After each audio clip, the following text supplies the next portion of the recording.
un problème très intéressant, la censure des médias. À partir du XVIe siècle, la censure a toujours été présente dans les médias. Elle se développe au fur et à mesure qu'apparaissent de nouvelles formes d'expression. À l'époque, c'était l'Église qui s'occupait de la censure et nommait des censors libres qui se chargeaient des éléments qui contournaient la loi afin qu'ils ne puissent être publiés. De nos jours, la censure est toujours présente dans de nombreux domaines et englobe de nombreux secteurs. Dans certains pays, la censure est considérée comme une limite à l'information ou une coupure totale. C'est donc une atteinte à la liberté d'expression. Maintenant, on va voir le cas de la Colombie et de la France. C'est pour ça qu'on donne la bienvenue à Mme Geldes et Mme Alvarez. Bonjour. Bienvenue à Sydney. Donc, tenant compte qu'il y a plusieurs types de censure, comme politique, économique, judiciaire, militaire, économique et morale, quel est le plus fréquent dans vos pays? Oui, en France, la mesure politique réunit. On vit dans un pays où les médias sont contrôlés par l'État et où la conscience d'un pays entier est réduite à ce qui peut être dit dans les relais officiels de la presse, occultant ainsi les opinions réelles de la population et de toute leur diversité. Par les jeux de différentes lois, le gouvernement, pour n'importe lesquelles, peut interdire à tout moment ce qu'il veut. Donc, premièrement, je veux dire que la Colombie est dans la position numéro 128 sur 180 pays au classement mondial de la liberté de la presse.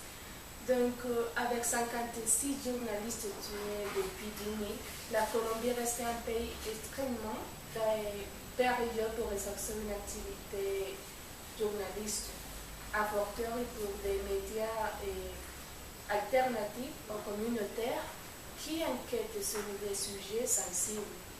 Donc, la Colombie compte sur une forte présence des bandes criminelles paramilitaires telles que les Rastrojos, les Urabeños, les Avilaneras, qui sèment la terreur avec la complicité au nom d'autorités locales dans un climat d'impunité quasi totale. Donc les Avilaneras est une bande criminelle qui continue d'être l'un des principaux prédateurs contre la liberté de presse dans le pays. Ils avaient déjà organisé des campagnes d'intimidation et de violence contre la presse locale en 2006 et 2007 et fait circuler en 2011 une liste avec 5 journalistes pour abattre. Donc, ce que veulent ces groupes, ces bandes criminelles, et réduire aussi là les organisations journalistiques qui enquêtent sur le terrain. Et donc, qu'est-ce que fait le gouvernement par rapport aux censures? Oui, depuis de nombreuses années, le gouvernement français a mis en place une stratégie de propagande normalement utilisée par le ministre de l'Intérieur et en cas de crise politique grave.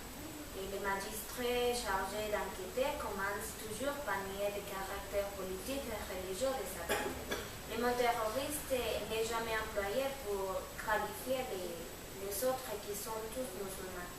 Les médias parlent d'une même voix, disent les mêmes choses avec les mêmes mots et font les mêmes analyses, interrogent toujours les mêmes experts et évitent les mêmes sujets, tirent les mêmes conclusions et accusent toujours les mêmes personnes.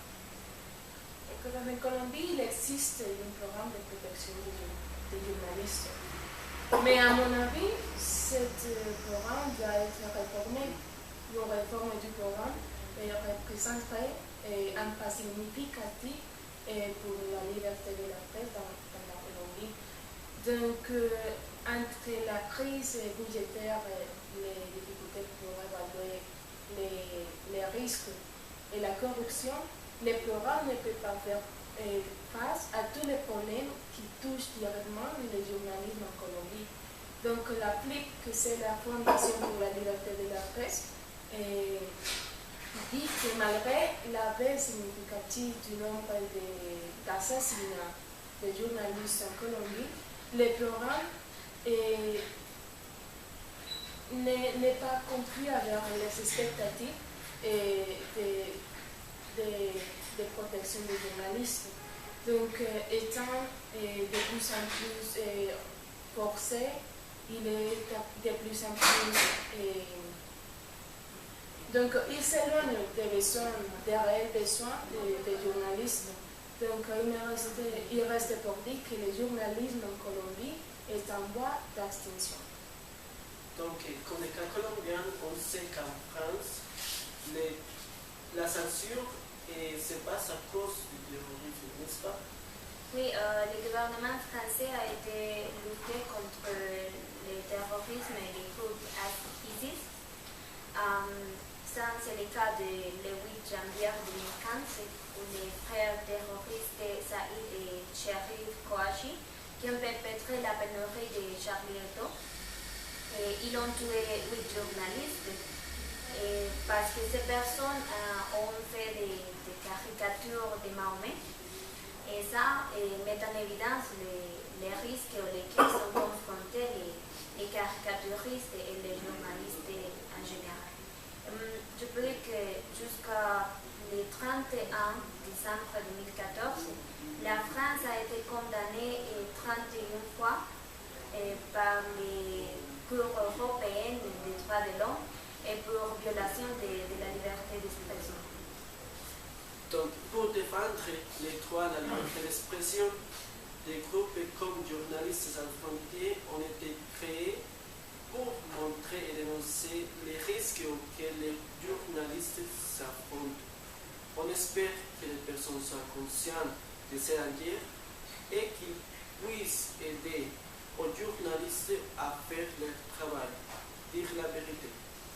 Donc c'est à nous d'aider les journalistes dans notre pays de cette manière et être informés de ce qui passe réellement dans notre pays. Donc il faut décider de quelqu'un. Donc c'est tout pour aujourd'hui. Merci d'être venu. Merci à vous. À une autre session. Au revoir. Au revoir.